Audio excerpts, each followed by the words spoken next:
It's still a very cold day, but not as cold as yesterday. Today we have Peter Schneider here trying to demonstrate a method that I have never heard of before until I met him a few weeks ago. It's called the Alexander method. Peter, it's good to have you here at the Action Channel. Well, thanks for having me. It's really good to be here, and always a good opportunity to discuss the Alexander technique. As you mentioned, you hadn't heard of it. It's quite low profile generally. Yeah. Not many people are very aware of it, but it's has been around for quite a long time now, over a century. Okay. I know something about stretching because I went to your clinic, which is just a block down the street. Yep. So it's quite different from what was being done on my body a few weeks ago when I met with your other associate. Mm-hmm. Yeah, well, I mean, I suppose one way to talk about it easily is what is it and how does it work and how is it different from other modalities. So Okay. Alexander technique itself is, firstly, we're not therapists as such, so I'm not looking to fix a particular injury or an acute issue. So no adjustment, not like a chiro or a physio. Definitely no adjustments. It's very much more guided movement, hands-on movement. So the way that we use our hands in Alexander technique is quite specific and unique. And the fact is that we're literally looking to retrain your movement patterns. So in terms of the way our bodies work, human beings are walking machines. We're designed to move as our default. Right? Walking is our default position. Definitely not sitting in a chair, not lying on the couch, not working at the desk, but to be walking. That's when the nervous system is happiest. Okay, so Alexander is still alive? Definitely not. No, okay, so... He was born, I think, in the late 1800s. Oh, okay. In Australia, and developed the technique in Melbourne, in Australia. Then once he got to a certain level of success, he then went to London and popularised it mostly in London. So to this day, London, UK itself is probably the world's capital in terms of awareness and the number of teachers and practitioners of the Alexander technique. How many different levels you have in this particular technique? Because for other practices, sometimes they have level 1, 2, 3, or even more. Well, unfortunately, it's not as easily definable as that. I'd probably start with beginner, intermediate, and then competent perhaps, and then mastery once you're getting down the road. It's much more like learning a martial art or Tai Chi, in the sense that you practice on a daily basis, and as a teacher or a practitioner, you come along to work with me for me to give you feedback and to teach you a process and a framework and a roadmap, if you like, for you to work it out yourself. So no big movement for this particular technique, and no adjustments. No adjustments. We're not cracking or pulling or pushing. Very gentle, hands-on, guided movements. Unfortunately, from that point of view, it's not very visually exciting because there's no big moves. It's very much hands-on and quite subtle in its approach. Yeah. So quite often, from the outside looking in, it can appear to be that not much is going on, because what we're looking for initially is a lot of internal muscular activation. Now what we would mean by that is most people would think of movement as something like walking, swinging the limbs, using your legs or arms, and that's definitely movement. But what we're talking about is an internal movement where you're adjusting or activating your spine, supporting yourself, balancing yourself. Would it improve my hunchback?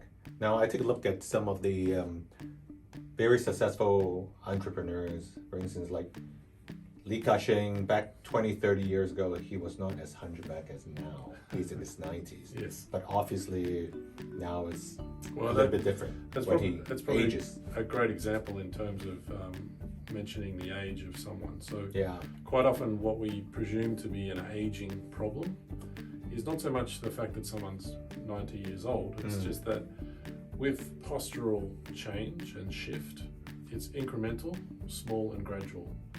So from day to day, most or the majority of people have little to no awareness, particularly when you're focusing on other issues, whether it be your work or your family, etc. You're thinking about a lot of other things. Right. So on a day-to-day basis, you don't notice these shifts. But when you see a 90-year-old man walking down the street and he's got the hunchback, what you're seeing there Me too, actually.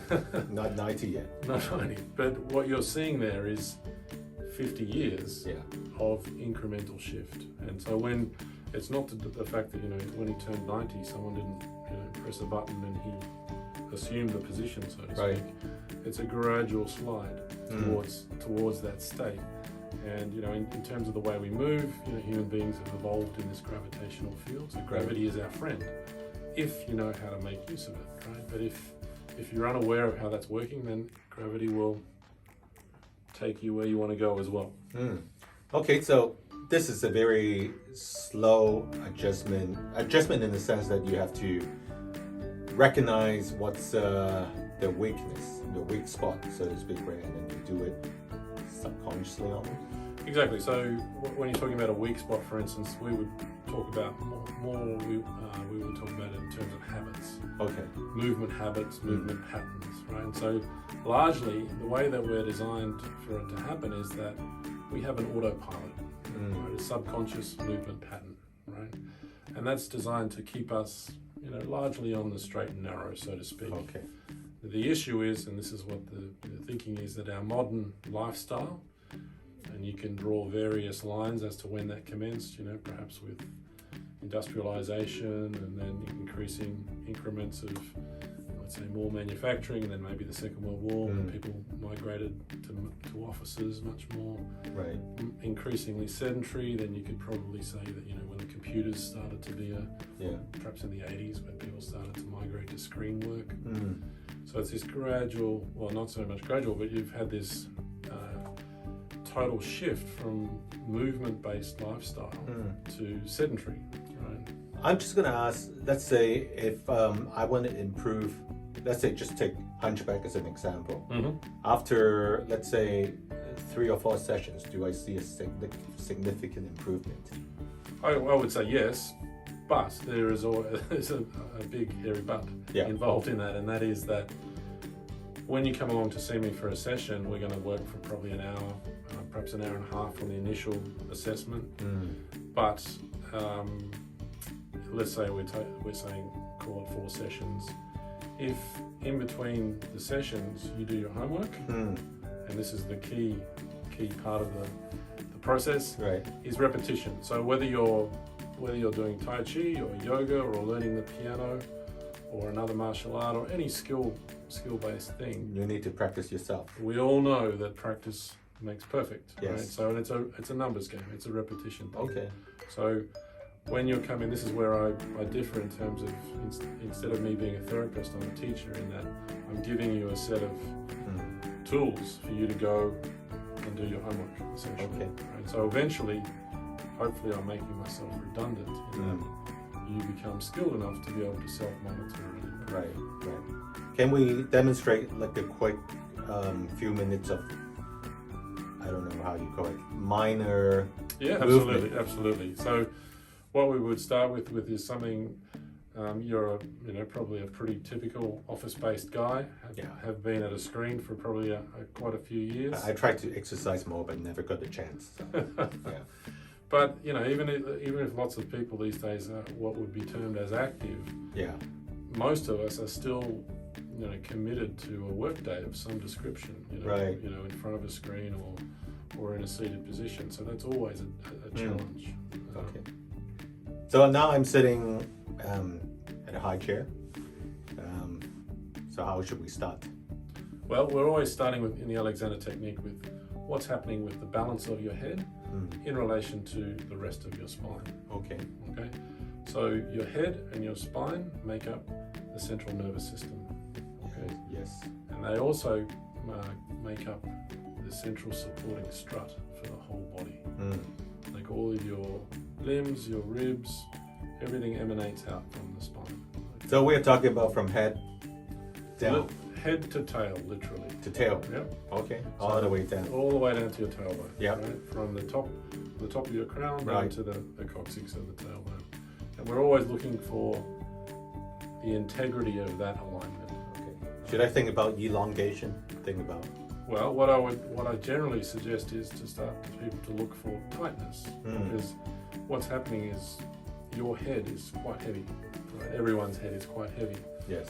and we're balancing right up on the atlanto-occipital joint, right up in here, and that's quite a precarious balancing act, right? And that balancing act starts out for us as children. Right? So at the age of approximately 1 or so, we become toddlers. We go from the crawling phase into being upright. And it's at that point that all of our upright movement patterns are set. So from sort of roughly, don't quote me on the figures here, but roughly from sort of 1-year-old, give or take a few months, through to 2 years old, you're really learning how to be upright. Right. And at that point, your head is massive in relation to your body. Yeah. So, and again, don't quote me on the numbers, but let's say as an adult, in relation to you as a toddler, a 1-year-old toddler, your head would be 4 times the size Right. as in relation to your body as when you're an adult. Yeah. So if you imagine that your head was 4 times the size now and 4 times the weight as it is now, it's a very different sensation in terms of you moving, right? Because the only way that you can move as a toddler is to balance your head. Now, as we grow and our body shape changes and our size changes, we become physically stronger, the proportions change, you can cheat, essentially. And we do. Okay.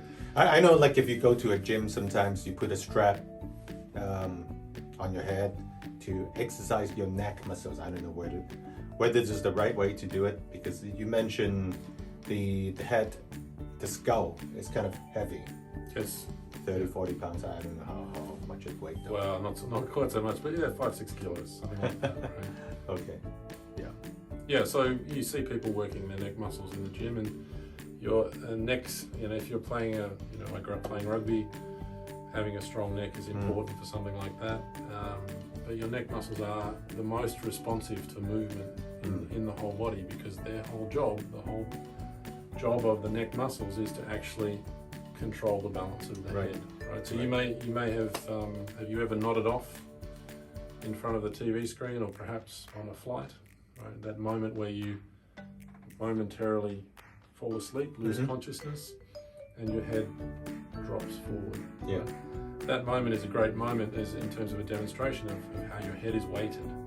So from this balance point up here, roughly 2/3 of the weight of your skull is in front of that point. Right. So as soon as your neck muscles switch off, i.e. you nod off, you see the weightedness of the head. So the whole job of all of these neck muscles at the back here is to constantly adjust and to help position the weight of the head on top of the spine, not to hold the neck.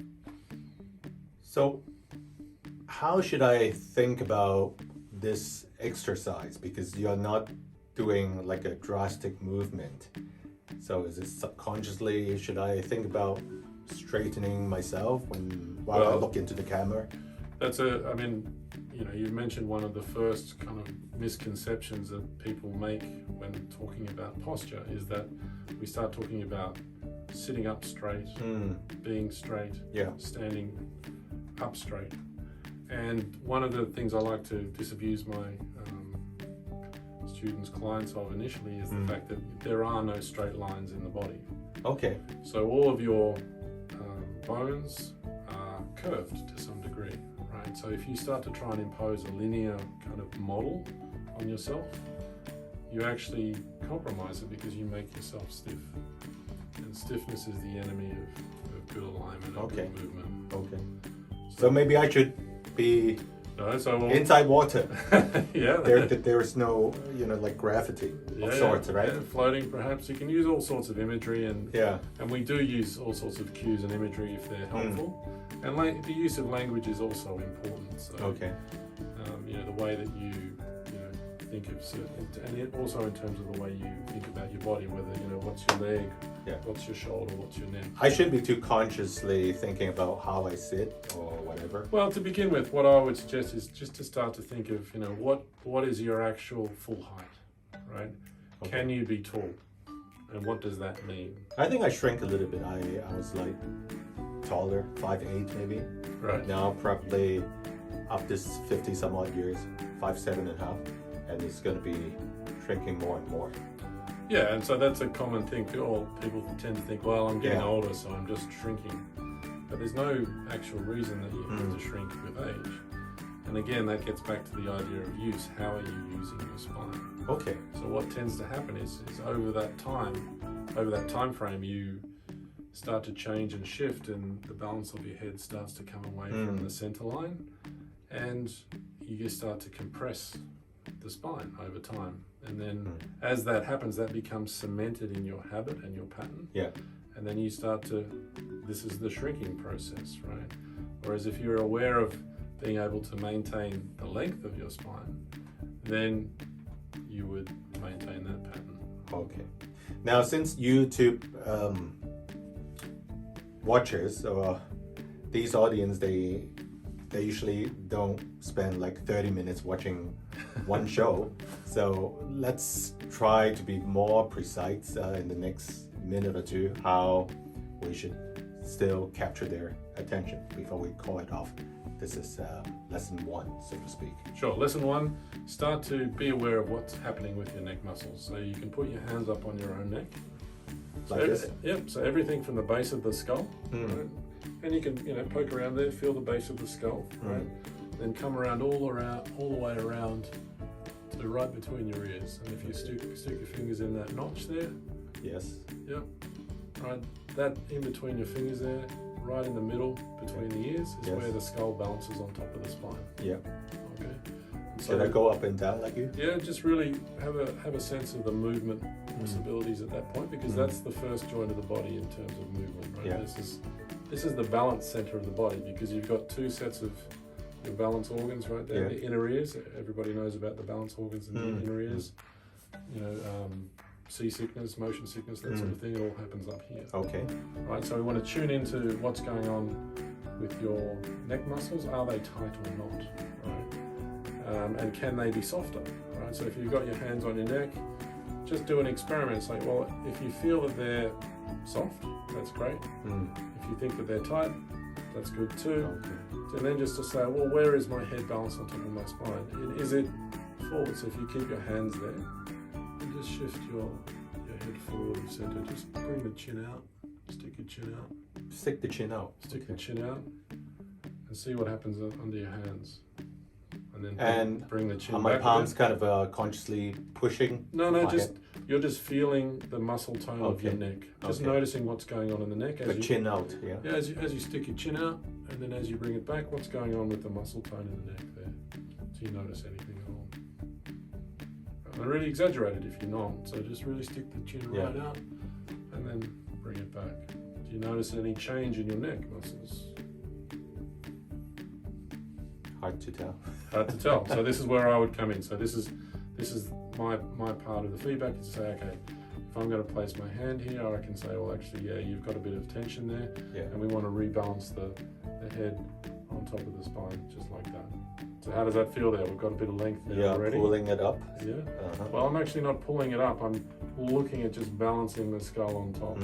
And as a result, your spine responds to that. It's not so much tractioning, as in a straight pull. I'm really looking at situating the skull on top of the spine, and as a result, you get some nice length and activation through the spine. How would you describe that through the spine? I think like this part of your spine, it responds because I know you say it's not pulling, but I kind of feel like we'll feel like there's a whole elongated. Absolutely, and there is a stretching and pulling sensation as a result of that. But my focus is not just to literally pull your head off; it's to rebalance the skull appropriately, and as we do that, you get Right. that lengthening. Does that make Yeah. sense? Yes. Yep. Unlike a chiropractor, if someone has some neck pain, sometimes they use a strap and then pull. Yep. Yeah, totally different technique. Well, that's basic tractioning, and there's various versions of that. So you'll have, certain practitioners, chiropractors, osteopaths, perhaps, and physiotherapists will do some direct tractioning, and that's different to what we're doing. We get some traction as a result of what we're looking to achieve, but it's not the main aim of the game. Okay, so this lesson one, how do you call this? I would Mile pull? No, I would say neck awareness and head balance. Neck awareness and head balance. Yeah. So this is our lesson one. I hope you enjoyed today's show. Thank you so much. Great, thanks, Ed.